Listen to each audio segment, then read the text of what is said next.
어떤 생명은 소중하고 어떤 생명은 맛있습니다.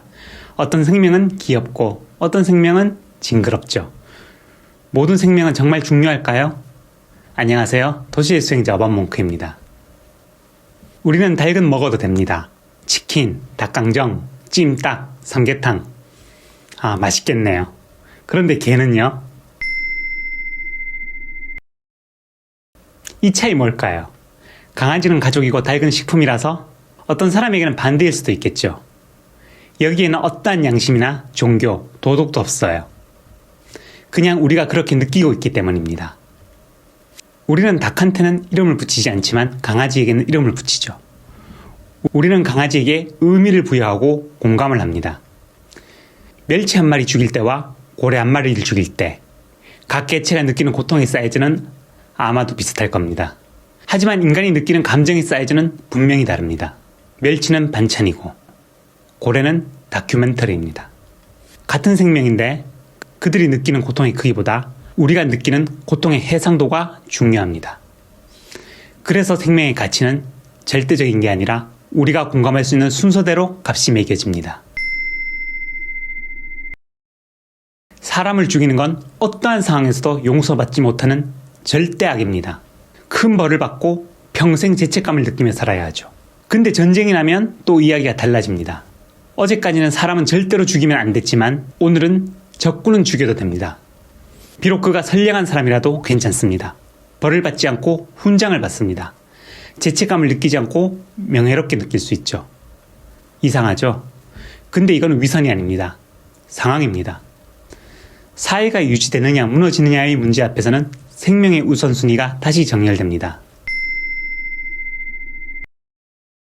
모든 인간은 평등하다고 하지만 분명 생명의 우선순위는 있습니다.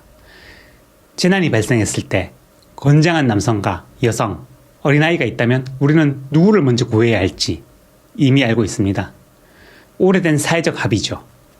우리 사회의 미래를 만들어갈 어린아이와 그들을 낳고 양육하는 여성이 남성의 목숨보다 우선됩니다.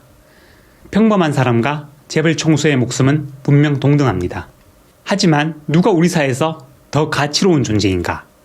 라는 질문 앞에서는 답은 정해져 있습니다. 그래서 다시 처음 질문으로 돌아가 볼게요. 개는 왜 먹으면 안 될까요? 우리 사회는 개를 먹지 않기로 이미 합의했기 때문입니다. 많은 사회 구성원들에게 개는 가족이 되었고 이름이 붙여졌고 감정이 이입되는 존재가 되었기 때문입니다. 그래서 개를 먹는 행위는 많은 사람들을 불편하게 합니다. 다시 말해 개를 보호하는 건 생명을 존중해서가 아니라 우리 사회의 감정선을 지키기 위해서입니다. 그래서 우리가 위선자인 걸까요? 닭은 먹고 강아지는 울고 전쟁에선 사람을 죽이고 평화에선 생명이 소중하다고 말합니다. 그럼 우리는 모순 덩어리일까요? 아니요. 우리는 모순이 아니라 합의 속에서 살아가는 존재입니다. 도덕은 절대적인 진리가 아니라 공동체를 유지하기 위한 장치입니다. 양심은 신의 목소리가 아니라 사회가 우리 안에 심어놓은 브레이크입니다. 우리가 죄책감을 느끼는 이유도 어떤 생명을 더 소중히 여기기로 이미 약속했기 때문입니다. 그래서 중요한 건 모든 생명을 똑같이 사랑하자가 아닙니다. 그건 불가능합니다. 중요한 건 우리가 무엇에 공감하고 무엇을 지키기로 합의했는지 스스로 알고 있는가입니다. 멸치는 반찬이고 고래는 다큐고 강아지는 가족입니다. 이건 자연의 법칙도 아니고 신의 섭리도 아닙니다. 인간의 선택입니다.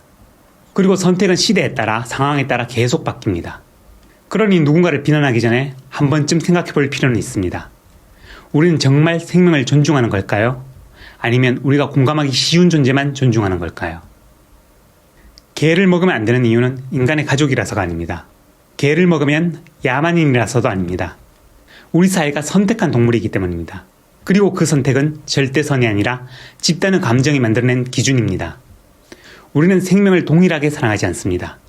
우리는 이야기가 있는 존재를 더 사랑하고 이름이 붙은 존재의 의미를 느끼고 몸집이 더 큰 동물의 아픔에 공감합니다. 그래서 도덕은 진리가 아니라 공감의 지도입니다. 강아지가 특별한 게 아닙니다. 우리가 특별하게 만든 겁니다. 그리고 그 순간 우리는 생명을 지키는 게 아니라 우리의 기준을 지키고 있는 겁니다. 일상을 자유합니다. 어반몽크였습니다.